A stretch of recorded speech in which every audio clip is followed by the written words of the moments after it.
buy something, take away and eat. That's a very good idea. Very good idea. That's an idea. That's not what the Bible is. The Bible is a book full of truth that you must obey as a believer. If you don't obey it, you wander from the truth. You will not wander in Jesus' name. Amen. You will not wander in Jesus' name. Amen. So when people begin to see the Bible as a book of idea, you know, this believer will tell you, yeah, even the Bible, somebody wrote the Bible. That is the voice of a man who is wandering from the truth. That's the voice of a man who is troubled, who is no longer firm in their belief. They are still in the church. They are still preachers. They are still doing what they were supposed to be doing, but they're wandering. They're drifting little by little, but they're still holding the truth, but the truth is slipping away from them. Please, tonight, if you forget anything, don't forget that I told you that the Bible is not a book of ideas. If you're looking for ideas, Albert Einstein is there. Go and read his books. Albert Einstein said, let me share something with you. Albert Einstein said, let me tell you why philosophical books are different from the Bible. I read one of Albert Einstein's books. He said, insanity is doing something over and over and over and over again and expecting a different result. No. So that's insanity. That is a philosophical book. That's a book of idea. So the idea is, when you do one thing once and you do it twice, don't do it again, because if you keep doing it, you are insane. But the Bible says consistency and steadfastly. Do it and keep doing it and keep doing it. You see the difference between books of idea and books of the Bible? The Bible says keep doing it. Keep doing it. But the idealistic will say don't do it. If you do it once and twice, you keep doing it, expecting a different result, it says you are insane. But the Bible says if you do it and you fail, you do it and you fail, and you keep doing it and you keep failing, it says you are acting in faith. Hallelujah. Amen. So the books of the Bible is a book of truth. You have to obey. Amen. I say amen. Amen. So we look at the third one. When you see believers, this will shock us. When you see believers in the church who want to teach, but they don't want to learn, they are drifting away from the truth. They love to teach, but they don't love to learn.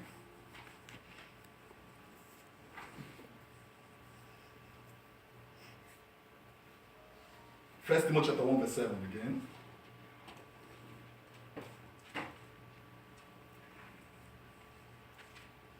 First Timothy chapter 1 verse 7. Desiring to be teachers of the law, understanding neither what they say nor whereof they are firm. Okay, just hold it there. He said they want to be teachers of the law. It's good to be teachers of the law. But the problem here is when a man that drifting from the faith wants to teach but does not want to learn. He loves to teach but he doesn't love to learn. For example, somebody walk into the church and hear the pastor preaching a thunderous and a posterior sermon on Sunday. He said, wow, I catch it. Oh, God, look at that. You know what the pastor said? That he goes home and do some rehearsal on the message of Sunday service. And he feels it's okay. You know, I know it now. I know it. You know what? Pastor, I think I want to open my church. Oh. It's good to open your church, but have you learned? You learned nothing. He wants to teach. Or sometimes he just come to the pastor, you know, I've been listening to your messages, and, you know, I have learned so much. I need a platform. I need to preach. Give me the platform. There's somebody that doesn't know how to open the Bible. He feels 2 weeks learning is enough. Now, he wants to preach. He wants the position, but he does not want the responsibility. Position is to teach. Responsibility is to learn. Are you learning or are you willing to teach? Do you love to learn or do you love to teach? A successful Christian, a successful believer is a learner. You learn. You learn until the person that is over you say, you have learned. Get into the platform and preach. The problem we have so many churches today. Like, if you are listening to me at home, you are a preacher, listen to me. Not every churches you see that God commissioned. I can say this without apology. It is not every church you see out there that was commissioned by God. Because some churches refuse to learn from their leaders. They decide to go and open their ministries. And that's the ministry Paul said. If you read the Bible carefully in Philippians chapter 1, Philippians chapter 3, Paul said, he said the belly is their God. Mm-hmm. So true. Because you know what they do? It's a business center they open. They didn't open a church, it's a business center. And because you don't study your Bible for yourself, you are running there for miracle. And they're taking your money and filling their gods. God have mercy. Mercy, Lord. Mercy, mercy. You know, we teach the truth. We just teach the truth. We're not waiting for the tithe and the offering of the people. You know, when you're waiting for the tithe and offering of the people, so you'll be afraid to say the truth. Yes. God help us in Jesus' name. Amen. So you see, they want the position, but they want the responsibility. So I told you, I said, the position is to want to get the platform, but the responsibility is to learn. First learn. What have you learned? What do you know? You want to capitalize on only one message you know to go and open your ministry. That is why unbelievers are mocking the church. Yes. Unbelievers are mocking the body of Christ. Oh, another church. You too, pastor. They're mocking this thing. They're mocking this thing. My God, they're mocking this thing. They're mocking this thing. Church has become a commercial house. Church has become like a market. Anyway, some street you go, you have 10 churches there. What are you doing? Everybody wants to have a soundboard. And I guarantee you, if God doesn't give you a soundboard, that thing you call a soundboard is not a soundboard. It's a sound failure. Amen. That is why you see people struggle. You struggle. Look, ministry is not struggle. It's not struggle. Mm-hmm. Look at what God is doing here. Nobody is struggling here. Because the hand of God is here. Amen. If God's hand is in this thing, it will prosper. Amen. But they want the position, they don't want the responsibility. They want to teach, but they don't want to learn. That's a problem. Let me give you the last time before we close, because we got about 2 minutes here.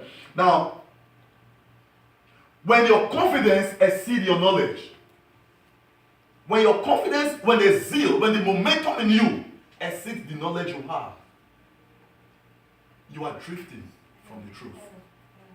Amen. Do you have momentum? Mm-hmm. Thank God for you. But do you have knowledge? Do you have knowledge? Do you know what it takes to stand before the outside world to declare the truth of Jesus? Knowledge. Do you have it? Overconfidence will lead to disaster. What we see today is the overconfidence of so many. Their confidence was so much, but with little knowledge. They have the momentum. I know a friend of mine, God bless him. He preached a sermon in the church. At the end of the service, people came to him and said, wow, what a new fire. You got it, brother. You got it. Brother, why are you waiting? What are you doing here? You're good to go. You're good to go, brother. And you know the problem we got in the church is some of our sisters. They always exalt the pastor above measure. Mm-hmm. The sisters came together and said, men of God, so you got this thing in you, you're just hiding this thing ever since. Do something. This thing, even the head pastor can't even preach like you. Now, they lift up the momentum of the young man. And the young man went home with that momentum, with little knowledge. Yes. Yeah, it's a man that taught you what it means to be born again. Yeah, it's a man that gave you your first Sunday school class to teach. Yeah, it's a man that taught you how to lead praise and worship. Yeah, it's a man that gave you his altar to preach. Mm-hmm. And people are coming with the spirit of Absalom. And you embrace the spirit of Absalom. You embrace the spirit of Nathan and Abiram. You accepted to rebel against Moses. Moses who took you from the promised land. You begin to ask Moses, are you the only one God can speak to? Because they wander from the truth. A man that stand with the truth will never look at his pastor and say, why do thou this? Instead, he tells God, please God, put my pastor in order. Amen. Amen. And the young man listened to the beautiful sisters in the church, and in the evening they called him again and said, Pastor, we really want you to come and pray with us because we just organized a little dinner for us to eat together. And he went there and he said, Pastor, that thing we told you this morning, we meant it because the fire came from your bone. It's too much. The fire in your bone is too much. More than that of the pastor, of the head pastor in the church. So you know something? We want to back you. Yes. Why he thought they were backing him for good, they were backing him for evil. Mm-hmm. And the pastor wandered from the truth. The Bible says he swerved from the truth. And he went to the pastor and said, Pastor, I feel the hand of God is upon me. The hand of God upon you or the hand of the women upon you. Every time you wander from the truth, you want to close it, you want to cover up with the language of faith. And it doesn't work. It doesn't work. If I were him, I would go to the pastor and say, Pastor, you know something? Some women want me to start church with them, so let me go. If you want, please let me go. I will not say the hand of God is upon me. It is the hand of the sister that will upon you, my brother. Mm-hmm. And you went with the women to start your ministry. Mm-hmm. And you know, the same women that start that ministry, the same women will kill that ministry. Yes. When you allow people to help you to wander from the truth, these same people will bury you. They're there. They get it. They will bury you. Jezebel. And 2 years later, the same people came and said, oh, Pastor, how is the church offering just going to your one? Your one just buying Google car riding? We're the one that have formed this church. Yes. And said, no. Say, hey. Okay, we know what to do. Right there, the same people that gather the church, that gather the marketplace, the same people scatter the marketplace. And they went back to the father and the Lord and said, Pastor, I think I missed the mark. The man said, go to God and pray. God will have mercy on you, but not here anymore. So, if people who wander from the truth, you see how they do things in the church, you see how they behave. Let's be careful. When people understand one sermon, it's not enough. One sermon is not enough to say, Pastor, the hand of God is not on me. When you go out there, look, you are going to face demons. Mm-hmm. You are going to face powers. If God didn't call you, don't expect him to defend what he didn't call. Mm-hmm. Hear this, let me say it again. God does not defend what he didn't start. Mm-hmm. If God doesn't call you, he doesn't provide for you. But when God calls you, he will provide for you. Amen. Amen. So, don't make a mockery out of this thing we call the Bible and the church. Stop it, believers. Stop, please, I beg you. Stop. So if you understand one sermon, it's not enough for you to go and start your church. Number 2, education is not a yardstick for ministry. I hear of a man, I was coming today, I was sharing with my wife. I know of a man, he had a master's degree in public admin. So one day they asked him about, why did you start this church? He said, look, I have a master's degree in public administration, so I can pastor a church. When has university degree become a yardstick for a church opening? It's a believer. You see, this is how people wander from the truth. When people wander from the truth, they want to use their educational status to cover up. Mm-hmm. And now, before I close, timekeeper, please, before I close, hear this. When Adam sinned, in Genesis chapter 3, when Adam sinned, instead for him to go to God and say, God, you know, I missed the mark. I'm sorry, oh man, please forgive me. You know what he did? The Bible says he took leaves and covered up his nakedness. Will that leaf survive 24 hours? No. So when you see people who wander from the truth, they tell you see, Pastor, I just got my first master's degree. I'm going for my second. They want to cover up with their educational status. They want to tell you why they can open church because they are now, they're doing their PhD degree. It's not a yardstick, ladies and gentlemen, to start a church. You want to speak Queen's English? Oh, go ahead and speak Queen's English. The anointing is not there. When people lose anointing, then they want to speak Queen's English. English doesn't bring people to church. It is the anointing of the Holy Ghost. Hallelujah. Amen. Hallelujah. Amen. You know, let's be careful. Let us not follow the standard of the world. Let us be believers who stand for the truth, who hold the truth firm. Let's be firm with the truth. Wherever you are hearing the sound of my voice, let's hold the truth firm. Don't wonder. Now, how can you find your way back so easy? If you have wandered from the truth, how can you find your way back in 10 seconds? Number one, start setting goal. Be satisfied with Christ, number one. Number two, learn the Bible. Learn from your leaders. Learn. Number three, walk with your leader. Have knowledge more than confidence.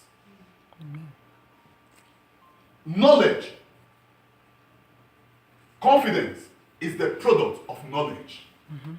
So tonight I close with this.